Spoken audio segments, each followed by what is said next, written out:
वो अपनी पेमेंट करते रहते हैं पर मंथ, लेकिन एट दी एंड उनको फ़ाइल नहीं मिलती। नाम नहाद सोसाइटीज़ ने इसका गलत यूज़ किया। जो प्लॉट्स थे या जो वादे थे वो पूरे नहीं किए। फ्रॉड से बचने का तरीका क्या है? जो डेवलपर का बैकग्राउंड होता है, उसकी लोकेशन होती है, कमिटमेंट हमने अपने क्लाइंट से की थी, वो कमिटमेंट हम पूरी कर सकें। जो फाइल ले रहा है उसके लिए वो 2 लाख 3 लाख बहुत मैटर करता है।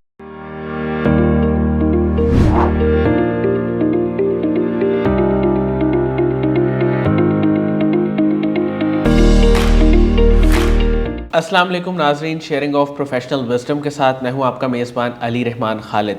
नाज़रीन, आजकल बहुत से लोग ये जानना चाहते हैं कि अगर वो अपना घर बनाना चाहते हैं, कंस्ट्रक्ट करना चाहते हैं, प्लॉट ख़रीद के उसके ऊपर कंस्ट्रक्शन करना चाहते हैं, एक तो ये तरीक़ाकार है। या इसके अलावा जो लोग रेंट पे अपना घर लेना चाहते हैं डिफरेंट सोसाइटीज़ में, ख़ास तौर पे DHA में, डिफेंस हाउसिंग सोसाइटीज़ में, और इसके साथ साथ बहरिया टाउन में, तो उनके लिए कोई रिलायबल सोर्स क्या हो सकती है और वो किस तरह से इसको सर्च कर सकते हैं। तो इसी टॉपिक पे बात करने के लिए आज हमने अपने जो गेस्ट हैं उनको दावत दिया, बिलाल अब्बासी साहब। ये एक रियल एस्टेट कंसल्टेंट हैं और इसके साथ साथ ये फाउंडर भी हैं अब्बासी डेवलपर्स के और रेब हब के। हम इनसे जानेंगे कि रियल एस्टेट का काम इन्होंने कब, क्यों और कैसे शुरू किया और कितना अरसा हो गया इनको काम करते हुए, और इसके साथ साथ जितनी भी इसमें नई डेवलपमेंट्स हुई हैं उन पे ये क्या कहते हैं। अस्सलाम वालेकुम बिलाल अब्बासी साहब, कैसे हैं आप? जी वालेकुम सलाम, अल्हम्दुलिल्लाह ठीक ठाक। बहुत शुक्रिया आपके बुलाने का इंटरव्यू के लिए। Welcome sir. सर, आपने रियल एस्टेट के बिज़नेस को कब, कैसे और क्यों ज्वाइन किया? ये तकरीबन आज से 4 साल पहले मैंने रियल एस्टेट का बिज़नेस इस सेक्टर में मैं आया। इसका बेसिक पर्पस, एक तो आपका बिज़नेस है, एक फ़ील्ड है जिसमें मेरी थोड़ी सी एक्सपर्टीज़ थी मार्केटिंग के हवाले से, तो मुझे लगा कि ये फ़ील्ड मेरे लिए एक अच्छी फ़ील्ड है और इस फील्ड में स्कोप बहुत था आगे बढ़ने का, उसमें ग्रूम करने का, अपने आप को एक नेक्स्ट लेवल पे ले जाने का। किसी भी बिज़नेस को मैंने बाकी बिज़नेसेस देखे और भी कुछ काम किए और भी डिफरेंट फील्ड्स में मैं रहा, लेकिन जो चीज़ जो स्कोप मुझे इस फील्ड में नज़र आया वो किसी और में नहीं था। तो मैंने ये डिसाइड किया कि मैं रियल एस्टेट सेक्टर में ही आऊँ। सही। अच्छा सर, मैं ये जानना चाहता हूँ कि आपकी जो 2 कंपनीज़ हैं, सबसे पहले तो हम अब्बासी डेवलपर्स की तरफ आ जाते हैं कि ये इस वक्त किन किन करंट प्रोजेक्ट्स पे काम कर रही है? अब्बासी डेवलपर्स जो है बेसिकली हमारा एक इदारा है जिसमें आपको कंस्ट्रक्शन का या प्लॉट्स का या आपको घरों का सेल परचेज़ के हवाले से इसमें हमारा काम होता है। इसमें हम आपको तमाम तर फैसिलिटीज़ जो कंसल्टेंसी होती है घर बनाने के हवाले से, प्लॉट लेने के हवाले से या रेंट के हवाले से, किसी भी किस्म की जो कंसल्टेंसी होती है वो हम आपको प्रोवाइड करते हैं और हम आपको बेहतरीन सर्विसेज से रिगार्डिंग जो है वो प्रोवाइड करते हैं ताकि आपको एक अच्छी चीज़ अच्छी जगह पे मुनासिब कीमत में मिल जाए।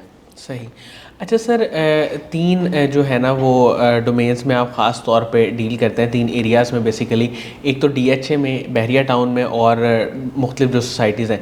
सर, DHA का मैं जानना चाहूँगा कि इसमें जो 5 मरले का घर है उसकी, और 10 मरला, और फिर इसके बाद एक केनाल, इनके क्या इस वक्त रेट्स चल रहे हैं और किस तरह जो है ना उसकी डिमांड ज़्यादा है? इस वक्त अगर आप प्राइवेट हाउसिंग सोसाइटीज़ में देखते हैं तो DHA एक बड़ा नाम है। DHA से बड़ा कोई प्राइवेट सेक्टर में नाम नहीं है। तो DHA में जो घर हैं उनका स्टैंडर्ड या उनकी लोकेशन वो बहुत डिफरेंट होती है बाकी सोसाइटीज़ से। यहाँ पे जो प्राइसेस होती हैं वो भी डेफिनेटली डिफरेंट होती हैं। यहाँ पे आपको पाकिस्तानी क्लाइंट के साथ साथ ओवरसीज़ क्लाइंट्स बहुत ज़्यादा मिलते हैं, जिसमें इन्वेस्टर भी होते हैं, जिसमें एंड यूज़र भी होते हैं।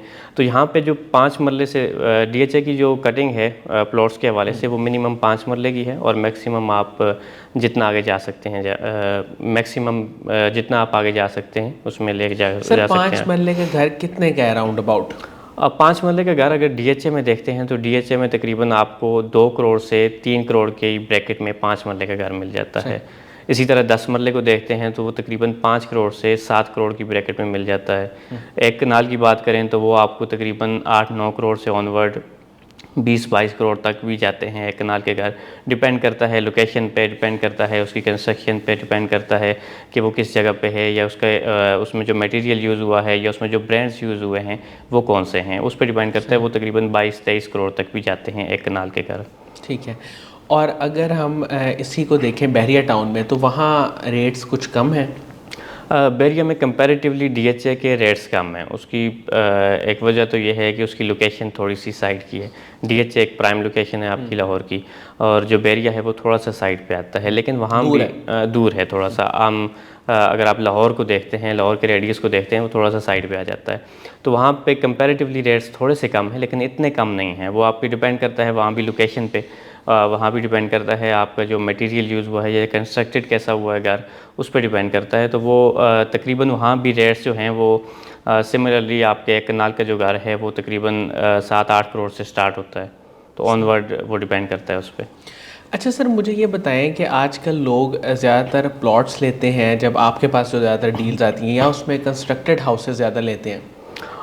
इसमें अगर इन्वेस्टर पॉइंट ऑफ व्यू से देखें तो वो तो डेफिनेटली प्लॉट्स में जाते हैं। लेकिन कोई एंड यूज़र है तो वो उस पर डिपेंड करता है कि अगर उसके पास टाइम है तो वो प्लॉट लेके वो कंस्ट्रक्ट करवा लेता है उस पर घर। लेकिन अगर उसके पास टाइम नहीं है तो वो डेफिनेटली एक बना बनाया घर ख़रीद लेता है। तो हम ये तमाम तर फैसिलिटीज़ भी अपने क्लाइंट्स को प्रोवाइड करते हैं कि अगर आप बना बनाया घर लेते हैं तो भी हम आपको वो प्रोवाइड करते हैं, और अगर आप घर बनवाना चाहते हैं, कंस्ट्रक्शन करवाना चाहते हैं एक प्लॉट लेके, तो हम आपको प्लॉट लेके देने से लेके घर बनाने तक तमाम तर फैसिलिटीज़ प्रोवाइड करते हैं। अच्छा सर, 5 मरला से 10 मरला और फिर 1 कनाल तक के जो रेंट के हाउसेस हैं उनकी क्या प्राइस है? अगर आप रेंट की बात करते हैं तो रेंट में आपको 5 मरला, अगर डीएचए की बात करें तो डीएचए में अगर जो घर है 5 मरले का वो तकरीबन 60,000 से लेके 60,000 से लेके 1 लाख के बजट में आपको मिल जाता है। और अगर आप 10 मरले की बात करते हैं तो वो तकरीबन आपको 1,30,000 40,000 से ऑनवर्ड 2 लाख 2.25 लाख पे भी जाता है। वो डिपेंड करता है घर पे। और जो 1 कनाल का घर है वो 2.5 लाख से लेके ऑनवर्ड 4 लाख 5 लाख तक भी जाते हैं। वो घरों पे डिपेंड करता है। सही। अच्छा, अगर हम बात करें फार्म हाउसेस की या जो हाई राइजेस होते हैं उनकी अगर हम बात करें तो उसकी क्या सूरत हाल है? तीनों में हम डीएचए और बहरिया की भी बात करेंगे और उसके बाद फिर आम सोसाइटीज़ की भी बात कर लेंगे। फार्म हाउसेस जो होते हैं ये एक्चुअली एक आपकी वीकेंड हाउसेस होते हैं, या आपके पार्टी हाउसेस कह लें, या इसको इस तरह का कुछ भी नाम दे लें। लेकिन जो आजकल के हालात हैं या जिस तरह के सिनेरियो हैं, इसमें बहुत से लोग फार्म हाउसेस को अपनी परमानेंट रेजिडेंस के तौर पे यूज़ करते हैं। सही। फार्म हाउसेस आपके किसी भी सोसाइटी के नज़दीक या आपके लाहौर के थोड़ा सा साइड पे, आप मिसाल के तौर पे डीएचए में हैं तो डीएचए से हार्डली कोई 2-4 मिनट की ड्राइव पे आपको फार्म हाउसेस मिल जाते हैं, और वो डीएचए से कंपैरेटिवली कोई तकरीबन आधी से भी कम कीमत में आपको मिल जाते हैं। अच्छा। और उसकी बेसिक वजह ये होती है कि एक तो वो जो फैसिलिटीज़ और अमेनिटीज़ आपको डीएचए में मिलती हैं वो नहीं मिलती, लेकिन आपको एक लैंड मिल जाती है जहाँ पे आप 2 कनाल 3 कनाल या ऑनवर्ड जितना भी आप बनाना चाहें, वहाँ पे आप एक खूबसूरत सा घर बना के वहाँ पे उसमें घर पार्टी के लिए यूज़ कर सकते हैं, लोग इवेंट्स के लिए यूज़ करते हैं, या परमानेंट रेजिडेंस के तौर पे यूज़ करते हैं, या बहुत से हमारे ओवरसीज़ क्लाइंट्स होते हैं सही। जो बजाय वो डीएचए में घर लेने के वो एक फार्म हाउस ले लेते हैं, लैंड ले लेते हैं, वहाँ पे अपना घर तामीर कर लेते हैं, कुछ एम्प्लॉयज़ भी रख लेते हैं, और उनको फ़ायदा ये होता है कि उन्होंने साल में 1 बार आना है, 2 बार आना है, तो बजाय वो डीएचए के एक्सपेंसेस बेयर करने के वो साइट पे एक खूबसूरत सा फार्म हाउस बना लेते हैं। एक तो खुला डुला भी होता है, और दूसरा उसमें कुछ इतने ज़्यादा एक्सपेंसेस नहीं होते जो डीएचए में आपको बेयर करने पड़ते हैं या सोसाइटीज़ में आपको बेयर करने पड़ते हैं। अच्छा सर, किस्तों पे जो घर मिलते हैं और ये फाइल्स मिलती हैं, आप उसकी मतलब कम से कम एक साथ भी हैं, डिफरेंट सोसाइटीज़ ने ये वाला काम शुरू किया हुआ है, इसमें कुछ लोगों के साथ फ्रॉड भी हो जाता है। ज़ाहिर है कि वो अपनी पेमेंट करते रहते हैं पर मंथ, लेकिन एट दी एंड उनको फ़ाइल नहीं मिलती।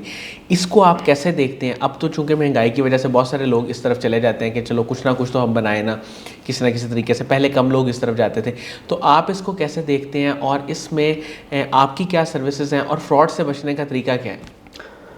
बेसिकली ये जो फाइल सिस्टम है ना, ये बहुत अच्छा सिस्टम है। इसमें किसी किस्म की बुराई या किसी किस्म की कोई गलत चीज़ नहीं है, लेकिन बहुत से लोगों ने, बहुत सी सोसाइटीज़ ने, नाम नहाद सोसाइटीज़ ने इसका गलत यूज़ किया है। लोगों को जो कमिटमेंट थी वो पूरी नहीं की, लोगों को जो प्लॉट्स थे या जो वादे थे वो पूरे नहीं किए। लेकिन अब भी मौजूदा दौर में बहुत सारी ऐसी सोसाइटीज़ हैं जिनमें आप ट्रस्ट कर सकते हैं, बहुत सारी ऐसी प्राइवेट सोसाइटीज़ हैं जिन्होंने विद इन टाइम डिलीवर भी किया, जो उन्होंने प्रोमिस किए वो डिलीवर भी किए। तो हमारी हतल अमकान कोशिश होती है जब भी हम कोई प्रोजेक्ट मार्केटिंग के लिए लेते हैं तो सबसे पहले हम उसकी जो तमाम तर उसका बैकग्राउंड होता है, जो डेवलपर का बैकग्राउंड होता है, उसकी लोकेशन होती है, उसकी अप्रूवल होती है, और जो सोसाइटी की लोकेशन होती है, वो सारा कुछ हम देखते हैं एक बार। उसके बाद हम मार्केटिंग के लिए कोई प्रोजेक्ट उठाते हैं तो हम कोशिश करते हैं कि जो वादे सोसाइटी ने किए हैं, हम सोसाइटी के ऑनर्स को, सोसाइटी को उस पर जो वादे उन्होंने किए थे उस पर लेके आ सकें, और जो कमिटमेंट हमने अपने क्लाइंट से की थी उस पे वो कमिटमेंट हम पूरी कर सकें और लोगों को प्लॉट्स जो उन्होंने एक बड़ी मेहनत के पैसे होते हैं, क्योंकि जो लोग फाइल्स में आते हैं वो डेफिनेटली वो लोग होते हैं जो इकट्ठा प्लॉट एक लमसम अमाउंट दे के पे करके ख़रीद नहीं सकते। तो हमारी कोशिश होती है कि उनके साथ फ्रॉड ना हो, वो उन्होंने अपनी सारी ज़िंदगी की जमा पूंजी वहाँ पे लगानी होती है। सही। हमारे लिए वो 2 लाख 3 लाख शायद मैटर ना करता हो, लेकिन वो बंदा जो फ़ाइल ले रहा है उसके लिए वो 2 लाख 3 लाख बहुत मैटर करता है। उसकी सारी ज़िंदगी की जमा पूंजी होती है। वो ये सोचता है कि मेरी महीने की 50,000 अगर तनख्वाह है तो उसमें से मैं 10-20 हज़ार रुपया किस्त की सूरत में देता रहूँगा, 3 साल बाद 4 साल बाद मुझे प्लॉट मिल जाएगा, मैं अपने बच्चों के लिए घर बना दूँगा। तो ऐसी सूरत में हमारी हतल इम्कान कोशिश होती है कि हम ऐसी सोसाइटीज़ के साथ काम करें, ऐसी सोसाइटीज़ ऐसे प्रोजेक्ट्स को ऑन बोर्ड करें जो अपनी कमिटमेंट पर पूरा उतरती हैं। सर रेब हब के बारे में थोड़ा सा बताएं कि ये भी आप ही की एक एजेंसी है, ये किस तरह से काम कर रही है? रेब हब बेसिकली हम एक प्रोजेक्ट बेस, ये हमारा इदारा है जिसमें हम प्रोजेक्ट बेस काम करते हैं। जैसे इसमें हाई राइजेस की मार्केटिंग हम ले लेते हैं डिफरेंट जो डेवलपर्स होते हैं उनसे। इसमें हम किसी सोसाइटी की मार्केटिंग ले लेते हैं, तो हम प्रॉपरली उसको एक तो प्रोजेक्ट बेस मार्केटिंग करते हैं उसकी, और दूसरा हम इसमें हमारे डिफरेंट जो एम्प्लॉयज़ हैं या डिफरेंट हमारा स्टाफ है वो प्रॉपर एक ट्रेंड स्टाफ है जो आपको कंसल्टेंसी प्रोवाइड करता है रियल एस्टेट के हवाले से। तो हमारी ये बेसिक इसमें 2 चीज़ें हैं, एक तो हम आपको कंसल्टेंसी प्रोवाइड करते हैं, दूसरा हम प्रोजेक्ट बेस चीज़ों को देख के उसके बाद हम ऑन बोर्ड करते हैं और उसकी एक्सक्लूसिव मार्केटिंग करते हैं हम उस पर। सही। सर आने वाले वक्त में कोई नया प्लान आपके जहन में है या इन्हीं चीज़ों को भी आप आगे लेके चलेंगे? नया प्लान डेफिनेटली अपने आप को ग्रो करने के लिए, ग्रूम करने के लिए आपको नए प्लान्स पर काम भी करना पड़ता है। हमारी टीम्स हैं उस पे काम कर रही होती हैं डिफरेंट, कि हम चीज़ों को बेहतर कैसे कर सकते हैं। तो इसमें अगर मैं देखता हूँ तो हम इस वक्त पाकिस्तान के साथ साथ दुबई का काम भी कर रहे हैं। अच्छा। दुबई की मार्केट इस वक्त बड़ी हाई पे जा रही है, उसकी बड़ी हाई पे इस वक्त मार्केट में। पाकिस्तान का बहुत बड़ा इन्वेस्टर है जो दुबई जा रहा है, तो हमारी कोशिश ये है कि हम इस वक्त कर भी रहे हैं काम दुबई पे और पाकिस्तान पे। तो हम जो ओवरसीज़ पाकिस्तानी हैं उनको यहाँ पे फैसिलिटेट करने की कोशिश करते हैं, और जो पाकिस्तानी इन्वेस्टर्स हैं जो यहाँ से बाहर जाना चाहते हैं, किसी दूसरे कंट्री में जाना चाहते हैं, हम उनको प्रॉपर्ली फैसिलिटेट करते हैं, उनको कंसल्ट करते हैं। उसके हवाले से हमारी बाकायदा टीम्स हैं जो दुबई की प्रोफेशनल टीम्स हैं यहाँ पे वो हमारे साथ काम कर रही हैं, जिनका एक्सपीरियंस है दुबई की रियल एस्टेट मार्केट में। तो हमारी कोशिश होती है कि लोगों को जितनी बेहतर कंसल्टेंसी हम प्रोवाइड कर सकते हैं वो करें इस हवाले से। सर जो लोग आपसे रब्ता करना चाहते हैं, एक तो हम आपका कॉन्टैक्ट नंबर भी वीडियो के स्टार्ट में शेयर कर देंगे, लेकिन इसके अलावा और किन किन प्लेटफॉर्म्स पे आप अवेलेबल हैं? इस वक्त हम यूट्यूब पे भी अवेलेबल हैं, फेसबुक पे, इंस्टाग्राम पे, ये जितने भी सोशल मीडिया प्लेटफॉर्म्स हैं हम उन पे अवेलेबल हैं। इसके साथ साथ हमारी वेबसाइट्स हैं, और हमारी जो रेब हब की वेबसाइट है वो पाकिस्तान की आई थिंक पहली वेबसाइट होगी जो AI बेस्ड होगी। हम उस पर हमारी वर्किंग हो रही है, हमारी टीम उस पर दिन रात काम कर रही है। फेसबुक और इंस्टा पे किस नाम से हैं? हमारा रेब हब के नाम से भी है और अब्बासी डेवलपर्स के नाम से भी है। सही हो गया, सही हो गया।